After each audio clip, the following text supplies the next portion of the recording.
your choice is all up to you. Too many things don't know what to do. Speak your mind and you won't get judged. If it kicks off, you won't hold no grudges. What? Come online, come online. CSI, CSI. Come online, come online. CSI, CSI. Your choice is all up to you. Too many things don't know. Welcome to CSI platform. I'm Pat. And I'm IVI. Today we will be covering the topic of cultural starvation impacts in the Black and Irish culture. Our guest today is Michael Chukwuemeka Oguguo, mostly known as Michael Emeka, the cultural heritage artist. The main key points for today is woman empowerment, transformational design, and cultural heritage. Welcome, Michael. Thank you. So we would like to know more about you. So if you can tell us, Mr. Michael, who you are and what you're doing at the moment. My name is Michael, and Michael Chukwuemeka Oguguo. I am a cultural portrait artist, I customize photographs into cultural heritage. You know, like people who like this, that don't know their origin and all that. You know, so through my work, you can know at least through what I do as an artist. You know, because I customize. Like if you give me a photograph, like I can customize it and recreate it into your cultural attire. Yeah, that's what I do. Mr. Emeka, I just want to ask you a question. Maybe a little bit. Some people they're not in tune with your name because it's quite a specific name. Can you explain to me what's the origins of your name? And because we can see that you're all dolled up and dressed up, so explain it a bit further. Chukwuemeka is Igbo name. Yeah, the meaning is God has done it well. God has done it well. Yeah, and I am from Anambra State, eastern part of Nigeria, which is Igbo. My tribe is Igbo. Yeah, that's where I am from. Okay, and I can see that you have a hat. Is it the Igbo? Yeah, exactly. That's it's Igbo attire. Like we call it chieftaincy attire. Chieftaincy attire. Like in my place, like older people, like even I myself when I was a kid, my father gave me a kind of entitlement, like that's why we can be able to wear this kind of hat. This hat you see me wear is not anybody can wear it in Igbo land. Yeah, you must have that chieftaincy title before you can put this on. And how do you come about that? Yeah, it's a kind of celebration that we do, with elderly men. That's the way they do it anyway. When that was done to me, I was a kid. I didn't, I was very young. I don't really, understand what they were doing. But all I know that I have that chieftaincy title. Myself, yeah. So from early age that you got the chieftaincy, not when you know the specific age when we are later on in life. Yeah, but you can do it later on in life. You can also do it later on. But you can do it anytime. But when you're a young child, your parents is the one that will do it for you. That's very inspiring. That's very inspiring. Can you tell us what of your artistry is the materials you use? Okay, I'm a fine art artist. I work on graphite and polychrome color oil. Two different medium. I work on those. The graphite part of it is that I use graphite stick and powder. When it comes to the skin tone, that will enable me to be able to beautify the person. And when it comes to the accessories like the head wrap and the jewels and all that, then I use polychrome oil. This is a two different medium, so we call it mixed media. Yes. Understand. And what creating your masterpieces do you operate from negative and positive emotions? Yeah, I do. Let me start from the negative part, because I work from home. My studio is in my house, and I have children as well. So whenever I'm doing my work, how children are around everywhere, even though you're inside the studio. And my wife works full time. She's a nurse, and I have to be the one working and looking after the children as well. So can you imagine when I'm creating my piece and the kids are running around and doing stuff, So I have to concentrate on them while I'm doing what I'm doing as well. So that's the only part I would say is affecting me in a way, because I don't have outside studio where I'm working that I can concentrate full time and doing my work. So with that, is like I'm hearing myself too, looking after the children and doing my work. So the positive part of it is that I don't work outside, and I work for myself, and I can do whatever I want. I can pick up the phone and answer any of my client that calls me, or do whatever I want to do, or if I want to take a break, I can take a break and sleep and concentrate. I'm just working for myself, so that's the only positive part of it as well. Yeah. So I see you have a lot of flexibility, the way that you can do what you want, and this is very good for you, and that's why it's give you to be creative. Exactly. Isn't right? Yeah. I would like to appreciate in the part of, when did you start? When did this passion of yours started?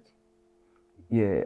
Was it from early age, or from when you were in Africa? Or yeah, I would say when I was a little boy, I was very, very young then in Africa. I've been those days. Anytime my parents asked me to read my book, I'll just pick up my pencil, sketching. Even if my mom is dressing up like in the dressing room those days in Africa, I'll be aside, just sketching her with the head wrap and that kind of a thing. At the end, I'll show mommy, see, I drew you, see, that kind of a thing. Then my dad never wanted me to be an artist. My dad is the kind of person that wanted me to be an engineer, doctor, or whatever. So anytime I'm doing that, my dad is coming, coming back from work, I have to hide it because I don't want him to, because you said to me, hey, Emeka, I want you to read your book. You know what I mean? I want you to read your book and become a lawyer or something like that, but yeah. Yeah, that was going on when I was a kid, but later on in my life, I left it, focused on other business and other kind of a thing. But I realized that something is missing in me, that I really need to come out and show the world this talent that God has blessed me with. Then is when I picked it up again in this my adult stage of life. Yeah. Definitely. And for example, in Africa, the materials we have here in Europe is totally different from the ones they have in Africa. So was it accessible, those materials? Or did you use like a local material? Yeah, in Africa those days, we can, any pencil you have, you just use it like HB, a B or 2B or whatever, because for us we believe that pencil is pencil. But now that I have developed my skill, then I realize that every different shade of pencil has its own work to do. But then I can use one pencil and draw whatever I want to draw from head to toe and all that, And back in Africa, you cannot be able. I know some people, even now, people are connecting with me in Africa because they see my work and ask me, Michael, please, where can I get this material? Where can I get this? Because in Africa, we cannot get this kind of material, you know what I mean? So I say to them, you just have to go online and place your order, because I believe online business is everywhere, So yeah, that is it. In Africa, you hardly find, you're gonna find it hard to get this kind of material I'm using to do my work. You know what I mean? Yeah. Definitely. And then I know that you were talking about as well that you stayed at home. That's how you do your art. So from being at home and stay at home, artist. So and you have children, and then how has that impacted you mentally? Because back home in Africa, men doesn't not necessarily stay at home. So how have that shifted your mind frame? All I have to say is that I have to adapt to it, because in Europe, I realized that it's a different case. If you have a child or if you have children and your wife is working full time, one has to be able to be looking after the children and at the same time doing part-time work as well, or find something doing, because you cannot, like as a man, I cannot sit down, say I'm babysitting my children.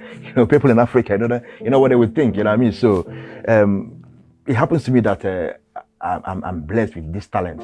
I cannot be able to sit at home alone, and because we always find it difficult to get a mind that we can look after the children while both parents are working. It's highly expensive and all that. So while I'm at home, I started creating, doing stuff, try to, even I worked, but during that stage of my time when I was working, I find it very hard, because you might want to go to work today. Maybe you are going to work, your wife is going to work. The minder will come and call you, start calling on the phone, say, I'm having a appointment, blah, blah, blah, all that kind of thing. Then one person has to call the boss, say, I'm not coming to work today because I don't have the minder. So it really affects me and my wife. And then I said my wife, do you know what?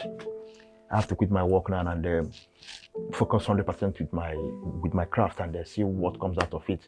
Yeah, and that is what happened. And God so kind. I mean, God be so kind to me. I started doing it, and today I would say that I'm one of the successful artists. Portrait art. I mean, what I'm doing, I'm very, very successful right now. And yeah. Your work is astonishing. Thank you. Yes, I have chance also to see, and it's really amazing. It's something I think very creative and new. If you don't mind, if I can go back with, you mentioned that was the moment that not everyone could do some work, so you were looking for people who can support you and do some things, and then you decided how you can do all your work. So can you explain me your lowest moments? How did you come out of everything? Okay, how I came out of everything. Let me first of all start with, I never mentioned that, during that time, I joined art group in Drogida, and I was working with them. Like, you have to, because we have a gallery, a small gallery where every member has to always bring their work and display, and we have that gallery there. Each one of us has the right to display only 5 pieces of artwork, and when I joined them newly, I came with my 5 pieces of artwork, and the manager there said to me, Michael, you know what, as a newcomer, when you as you have joined us, every artist, when you have created any piece of artwork newly, you have to display it by the window so that passerby can see it and see that we have new collection, not like one particular artwork always in the window all the time. So we have to be changing those artworks, So when he told me that, I said, okay, then I came in with my 5 pieces of artworks, and 3 has to be displayed by the window side and the 2 inside. When I displayed my 3 pieces, it took me only 48 hours. I saw the 3 pieces of artwork immediately, and I have to bring another 3 pieces to replace them. And you know that when you bring the 3 pieces of artwork to replace them, those pieces of artwork are also new collections, so they're meant to be by the window as well. So I have to place them by the window. So the moment I place them by the window, a couple of days sold again. Then that happened like 3, 4, 5 times. Then those of my members were kind of, what is going on here? Is it gonna be Michael that will be the one that's selling his artworks here? So then is when they started thinking that what's going on here, man. We have to find a way, And these are Irish people. I'm the only black person there. Mm-hmm. So a lot of foul play was going underneath. I didn't know. So one day I came to the gallery. I saw all my works that was displayed by the window back inside. I didn't want to ask them because I already knew what happened. I kept quiet. Then after I spoke to the manager, I said to the manager, listen, I don't know what happened, that someone has removed my artwork from there and placed them by the at the back side, at the back of the gallery. She said to me, Michael, I will try to get to it, and I'm gonna investigate and find out what happened. More than a week, nothing came up, and then I decided to, okay, do you know what? I have to leave this group because I started noticing some negative vibes, So, and I'm not the kind of person that can be in a place whereby I'm not welcomed. So one day I wake up when I said to my wife, you know what, I think it's time for me to go and pick my things out from there and leave the group and start doing things on my own, because I'm the kind of person that believe that I can do things myself. Because there's social media, there's a lot, because these days a lot of things you can do through social media and online business. The wife said to me, okay, if that suits me, I can go ahead and do it. Then I went there, I told the woman that I want to take my piece out of here. I don't want to be a member anymore. She was kind of like, Michael, why this? And I said, no, I'm feeling it inside myself that I'm not welcomed here because it's not up to 3 months I've been with you guys. I've been selling my work, and suddenly someone has to quench me not to sell anymore. So this is not what I'm here for. Even though I'm contributing to the gallery and doing all sorts of things to be able to make sure that the gallery, grows. But it's okay. If that suits you, Michael, you can take your things. Then I took my things and then I went home and started doing things myself, social media, and joining other groups on Facebook. Then is when I realized that with Facebook and Instagram, you can even like that, I started, since then, my business started growing. Yeah, growing that to this extent. I mean, to the extent that I am fully booked. If anyone wants to place order now, it's gonna be a long time for them to get their work because I'm fully booked, because people are calling me. Yeah, initial stage, if you place order, the portrait might be, your work might be ready in about 3, 5, 7 weeks. But now, if you place your order, it's gonna take like a couple of 3 months to 3 months, 4 months, 5 months. Even now, people are making the order for Christmas, because this work I'm doing is for people that want to celebrate, who wants to give it out to their loved one for birthday, whatever, and all that, So it takes a lot of time for someone to get his work, but meant to just make your order. Once you make your order, and I'll try to make possible that. So I want to explore the part of your emotion. How did you feel when you were being stigmatized within your artistry? Within your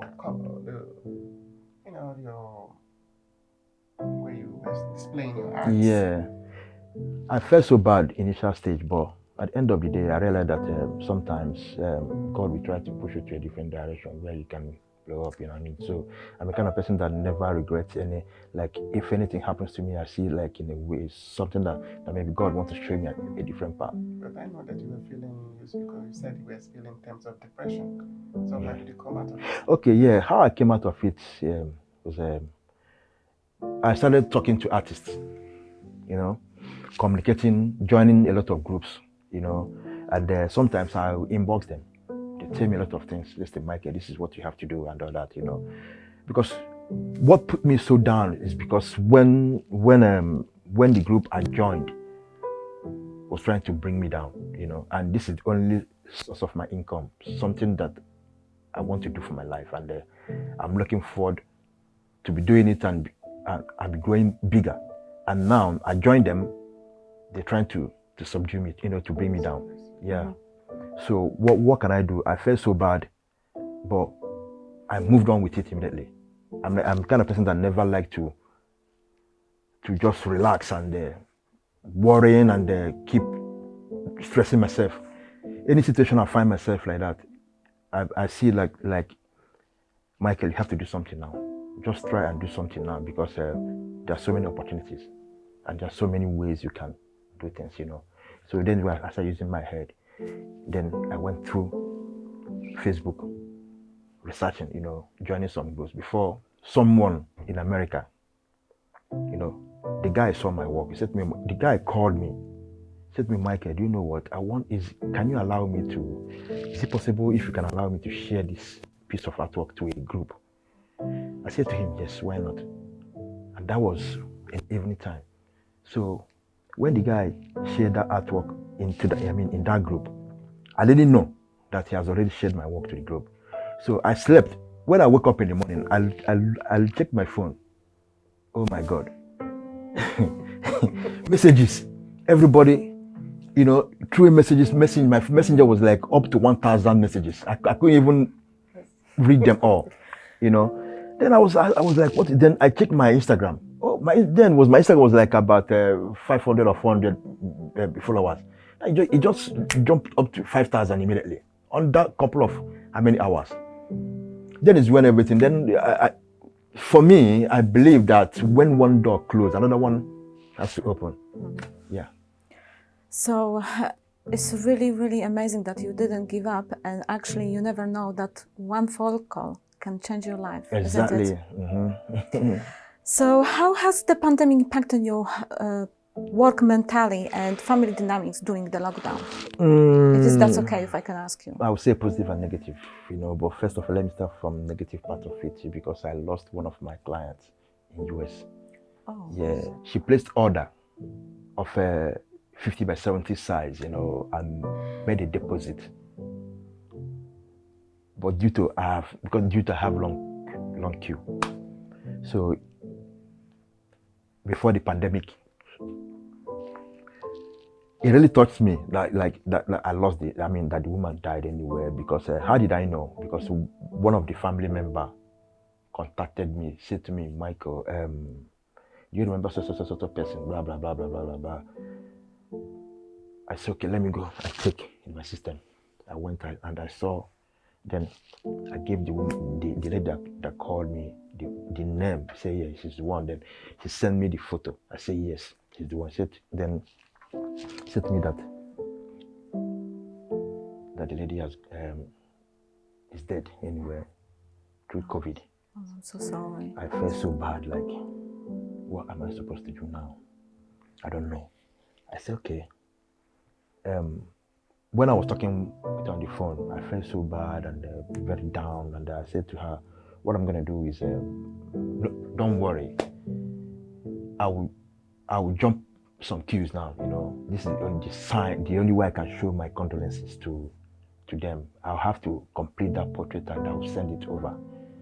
No further payment, just for them to use it for the burial and all that, which I did. And the family members contacted me and like, was Michael, that's so kind of you. Really appreciate that. Thank you so much. Blah blah blah blah blah. So that was the negative side, and also I could not be able to sell more anymore, and like I used to say, because a lot of people lost their job anyway. Shops were, most of the shops were closed and all that, because my clients are not based here in Ireland. Trust me, most of my clients, they are all in USA, Canada, UK, Germany, Holland, and even France. Yeah, but I would say 80% of my clients are in the States, in USA. So during the lockdown, the sales were very slow. I could not be able to do much sales anymore like I used to do. But what can I do? That's the world we find ourselves in. We see ourselves like the COVID just came, and everybody has to bear with it like that and keep staying, safe and all that. And also the good part, the positive part of it, for me personally, is that due to I work from home, I don't have a shop. My business is keep going on. I did not shut down my shop or anything. Anybody can communicate with me, and but the only thing that the sales were very, very slow. So that is it. So would you say that what makes you, why this work? Where do you get this inspiration? Because you design about women a lot. Yeah, okay, good. So since the lady passed away, Mm-hmm. would you say that was your passion? That's why, in terms of you you inspiring towards women, or do you have a story behind it? Yeah, I have a story behind it. The story I remember one time somebody called me from US. The same question the woman asked me. I said to them, let me put it this way, because a lot of people have asked me, why do you always draw women? Michael, why do you always draw women? Yeah, it's beautiful. Yeah. So we are very curious about that. Them, when you look at a woman, you will see them. They are beautiful, And again, black women also, they are so, I don't know which word to use, for that, but to be honest with you guys, black women, when you look at them, yeah, there's something I see. I don't know if they are one of God's most beautiful creation on earth. You get me? And the hair, the eyes, and the skin texture and everything, So I got that inspiration from my mom. I used to look at my mom a lot because I'm the last child. So I'm mommy's boy. I'm always around my mother all the time. So, and I sketch her a lot. Anytime I see her, I start drawing my mother all the time. Everywhere my mom, I always draw her. So, and women are very beautiful, and I drew them a lot. Doesn't mean that I don't draw any other thing, like men, young ones, and all that. So that's it. My inspiration came from my mother. But you can see it through your work, because the way your work implies towards the women is different. You can see it. The difference. That's why the women. And do you know, there's something about it. My wife asked me this question one time. She said to me, Michael, why anytime you, I don't know if she's jealous. I don't know. She said to me, Michael, why anytime you are drawing a woman, I see you like you change your mood, always change. You know what I mean? You change your mood, relaxing and taking your time, make sure that you pay attention to every single detail. I say, yeah, I have to pass because I need to, because sorry, can't you see that this lady, she's a very beautiful woman. I have to make her look beautiful through my work as well. You know what I mean? So it's okay. Wow, no problem. I can't wait. I drew her. There was a time I drew a photo of my wife. That was a long time ago. Anytime she look at it, she said to me, Michael, no, please just get it done. I don't want to see it because it doesn't look like the ones you are drawing these days. He said, okay, why can't you draw my portrait? I said, I'll draw your portrait, no problem, because you can't you see I have workloads a lot. We African people, when work is coming, we have to grab them. We want to grab the money and all that kind of thing, but I'm trying to make up time to make a beautiful portrait for my woman, for my wife as well. So yeah, so for her to calm down. So I can see in your work you use a lot of African attire. Why that? Because Africa is art, and I use African attire because, as I say, I'm a cultural portrait artist.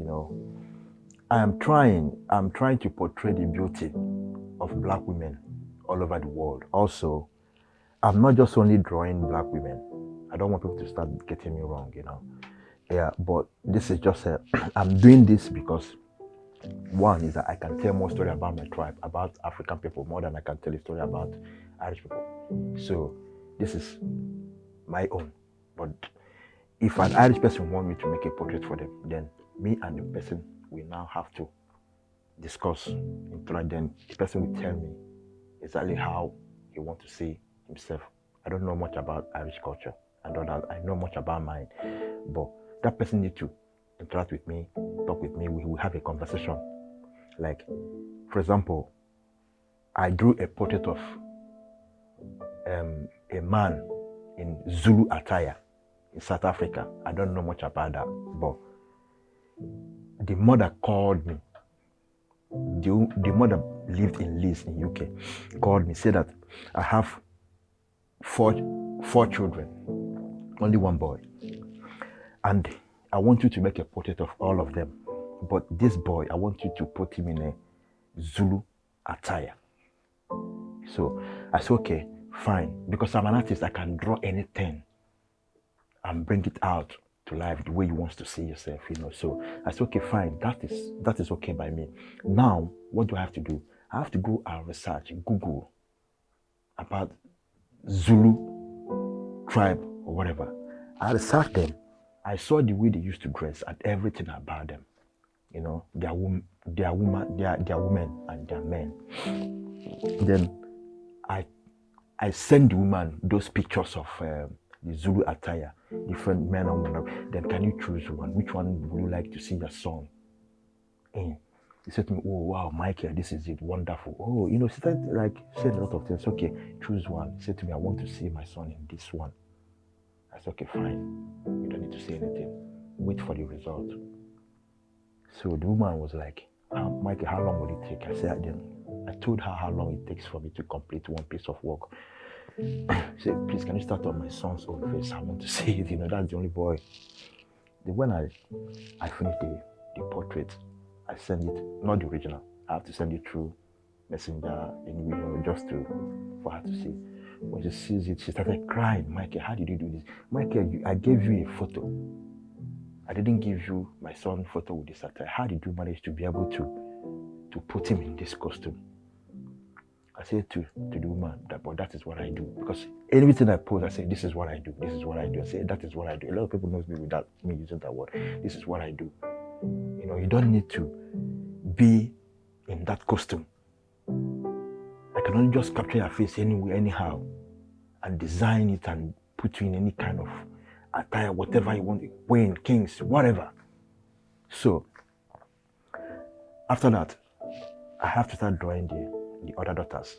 I completed their own, even her own, that made it 5 portraits. Then she now hung them.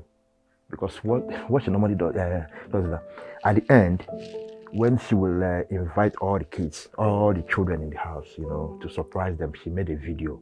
They were like, what? You know what I mean? Like when you haven't seen yourself with this, and this is your culture, and you are longing for yourself to see, you are longing to see yourself in this kind of costume, and you never had opportunity to go and buy them and wear them and go to the studio and take a photo and all that. You are just somewhere, all of a sudden you see yourself, artists have done this to me, I've drawn, you know what I mean? So it's such a big thing for them. Even not only for myself, because it gives me joy.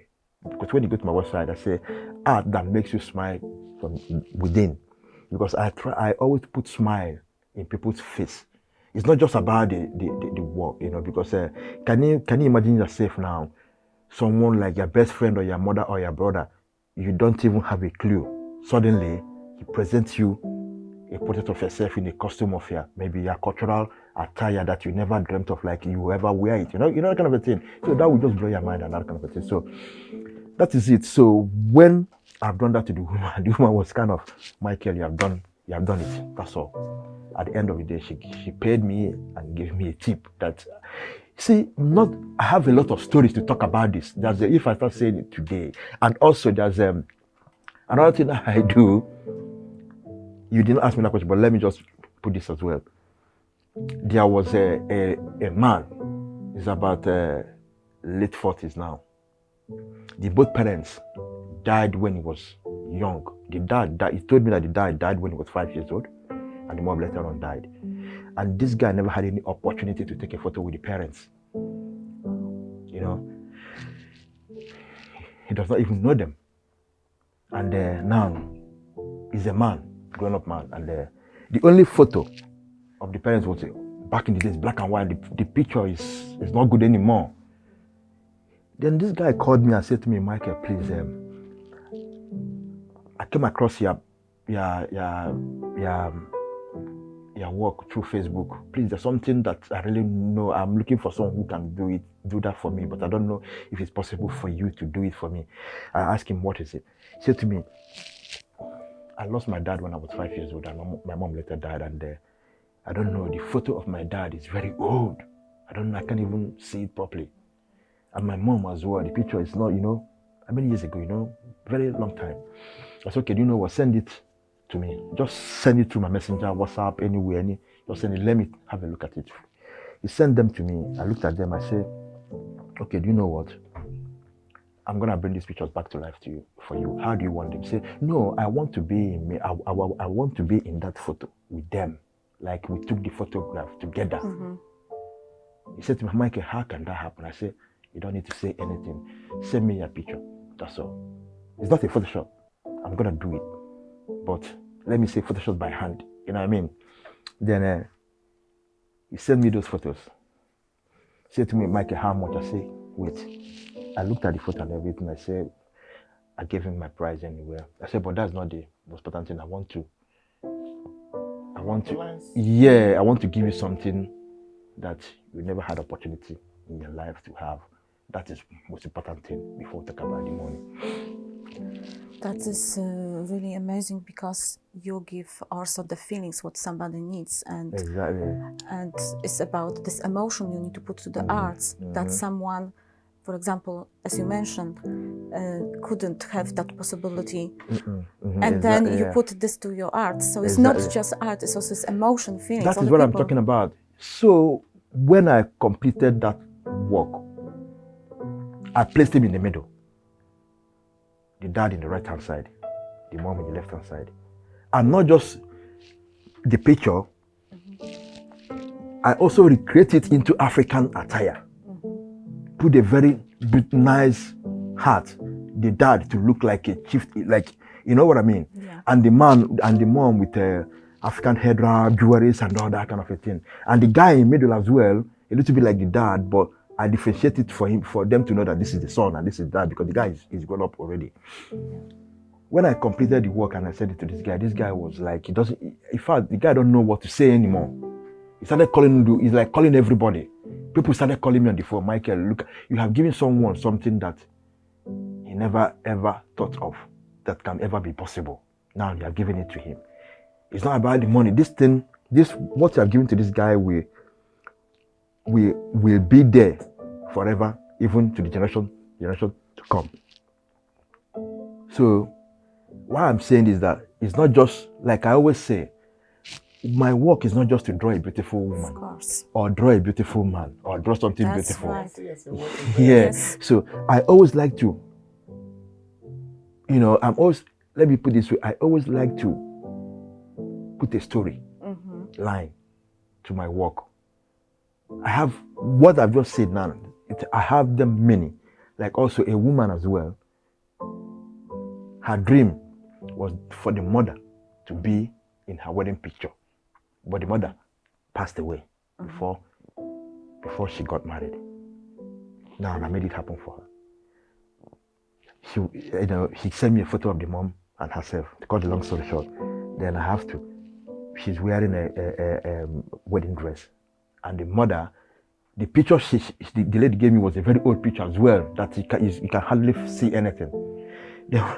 And I said to me, please, Michael, please recreate my mom like she's wearing kind of a dress that will suit to her own, like the mom attended her wedding. And they made it happen as well. The woman was very happy. Thank you very much to explain that art is not just drawing, it's also the feelings, it's emotion. And it's not just about you, it's also to put the emotion of someone, or if he needs something, to have a memory, good memory of someone who couldn't know or he really wants to remember. Thank you very much. You expressed this amazing. Thank you. If you don't mind, I would like to ask you, as a culture of the artist, what tips can you give to upcoming youths as artists that are financial challenges showcasing their work? Yeah, just as I mentioned before, Facebook and Instagram is the best platform, and also even if you don't have money financially to be able to showcase your work anywhere, just have your Facebook and Instagram. You have to be active on your social media. Most of the time, just be very, very active. Just like this is what helped me. I don't sleep.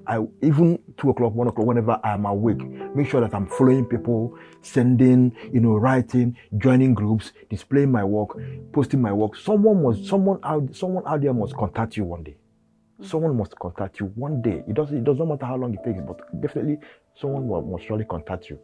Just like as one celebrity in US contacted me, said to me, Michael, I saw you, blah, blah. There's one beautiful portrait I did, I said, I don't know which one you're talking about. Can you do a screenshot and send to me? He sent me the screenshot through my Instagram.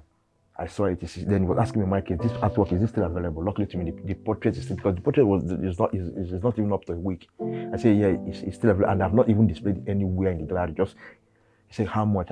I sold it off to him. Since then, a lot of them are contacting me, and now what they do is like, they will visualize something. Michael, can you bring it out to life for me? I want this, I want that, I want that. And I do that for them as well. So upcoming artists, my advice to them is keep pushing. Just keep doing what you're doing, and don't get discouraged. Social media is one of the strongest platforms these days for mainly artists, because you have to showcase your work, you have to do a lot of things, you have to do the talk and the caption. Most important thing is the caption. What is written on top of what you're posting matters a lot. Yes. Thank you very much for that advice. And what's your next for you in terms of communicating their way of healing through the art? Okay. Now, I remember, was it 2 years ago, last year, before the pandemic, a lot of people were asking me, Michael, when will you start holding classes? I said to them, because I already know that I have loads of work. And one thing about that is that when somebody has given you a work to do for them, they can't wait to see it. They will put in pressure on you. Michael, I can't wait to see my work. Michael, when I start my work, Michael, this, Michael, blah, blah, blah. You know what I'm saying? So, yes. And that is putting too much pressure on myself as well, And I have to make sure that I satisfy, because, one disadvantage in social media is that people don't know you and they trust you and they pay online. You have to be very careful. Don't disappoint them. Make sure that you deliver the work before the time, because to get more trust. Yes. Because when somebody, can you imagine when somebody will just pay 1,000 euro online, somebody doesn't know. You know, there's a lot of fraudsters everywhere, scams everywhere. So even I myself, I find it difficult. I cannot be able, someone I don't know in America anywhere, just like that, $1,000, $2,000 to do it at all. What if the person blocked me or do one thing or the other? I can't even contact the person anymore. What's going to happen with my money? The money is gone. So when someone has trusted you enough to be able to invest that kind of money, that kind of money into your craft, make sure that you don't disappoint. Deliver the work at that time. So, and that is what is putting pressure on me as well, because I try to satisfy everybody, because I don't want anybody to start going to my page and start dropping bad reviews against me. So that is it. Yeah. Okay. Thank you. Thank you very much. So where can people contact you? Yeah, my social media is there, @bymichaeloguguo.com. Facebook, Instagram, @bymichaeloguguo. Yeah. And then my website is there as well, www.bymichaeloguguo. Thank you, Michael. Thank you, Michael, for coming today and Common Society Issues. I'm IVI from Common Society Issues. Follow us on social media. And if you have anybody that have inspirational work, or like inspiring like Michael's, or anybody that needs to convey their work or their experiences or their emotional feeling to help other people, please contact us. We are here to help, and you can be able to help another person. Thank you very much. Thank you. Hi, I'm Helen. Hey, I'm Candy. Hi, I'm Michael. Hi, I'm Ivy. And this is Lucia. Thank you for watching CSI. Make sure to subscribe to CSI, Common Society Issues. And remember to hit that notification bell. Thank you.